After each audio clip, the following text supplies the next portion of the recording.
Çdo ditë mijëra pasagerë kalojnë nëpër aeroportin ndërkombëtar të Prishtinës Adem Jashari, portën kryesore ajrore të Kosovës me botën. Në zemër të çdo fluturimi të sigurt për te zhurmës së motorëve dhe lëvizjes së pasagerëve, ekziston një botë që rrallë shihet por që kur nuk ndalet. Oktay Yilmaz, drejtor i Departamentit të Shërbimeve Teknike në aeroportin ndërkombëtar të Prishtinës, e shoqëroi paparacin në këto prapavija.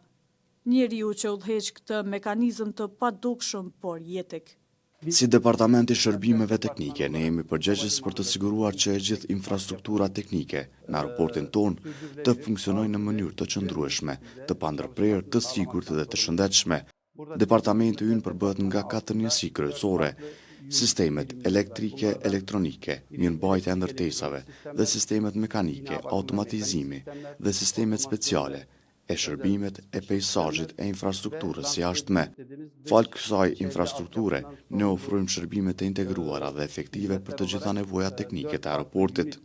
Nga ndriçimi i pistës në netët me mjegull, te energjia që mban gjallë çdo sistem kritik, gjithçka funksionon fal një ekipi që punon 24 orë në ditë, 7 ditë në javë. Ekipet tona kryejnë operacione ditore përmes komunikimit efektiv, takimeve të koordinimit ndërdepartamental dhe një infrastrukturë të fortë të komunikimit. Mbajmë koordinim të ngushtë me të gjitha departamentet dhe ofrojmë shërbime të shpejta e efikase sipas kërkesave që vijnë. Janë ata që nuk shihen, por pa ta asgjë nuk do të funksiononte. Por si menaxhon sistemet e ndriçimit të pistës dhe apronit sipas standardeve ndërkombëtare të aviacionit? Sistemet e ndriçimit të pistës dhe apronit në aeroportin tonë janë instaluar dhe operojnë në përputhje me autoritetet ndërkombëtare të aviacionit, ICAO dhe EASA. Sistemet tona të ndriçimit furnizohen me energji të pandërprerë, UPS, për të garantuar vazhdimsinë operacionale dhe monitorohen qendrorisht përmes sistemeve të avancuara të automatizimit. Sistemi i ndriçimit të pistës është i dizajnuar sipas standardeve CAT-3, sipas kërkesave të ICAO dhe EASA. Ky nivel siguron ndriçim të lartë për ulje dhe ngritje të sigurta, edhe në kushte të dukshmërisë së ulët. Mirëmbajtja dhe riparimi të gjitha këtyre sistemeve bëhet 24/7 nga ekipet tona teknike.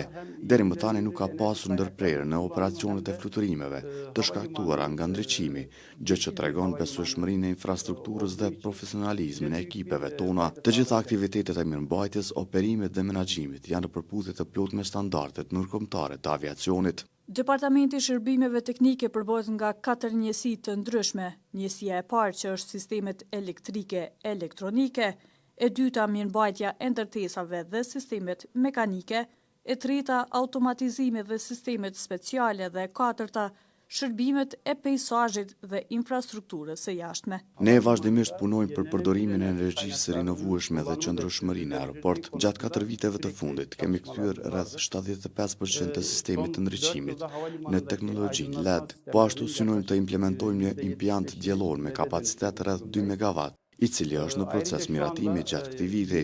Kur të vendoset, ky projekt do të mbulojë rreth 25% të konsumit vjetor të energjisë aeroportit nga burime të rinovueshme. Ky investim do të kontribuojë në qëndrueshmëri mjedisore dhe do të forcojë vizionin e aeroportit si aeroport i gjelbër. Me standarde të larta ndërkombëtare dhe investime të vazhdueshme në teknologji dhe energji të qëndrueshme, aeroporti po synon të bëhet një nga nyjet më moderne në rajon. Sepse çdo fluturim i sigurt fillon nga toka, aty ku puna nuk ndalet kurrë.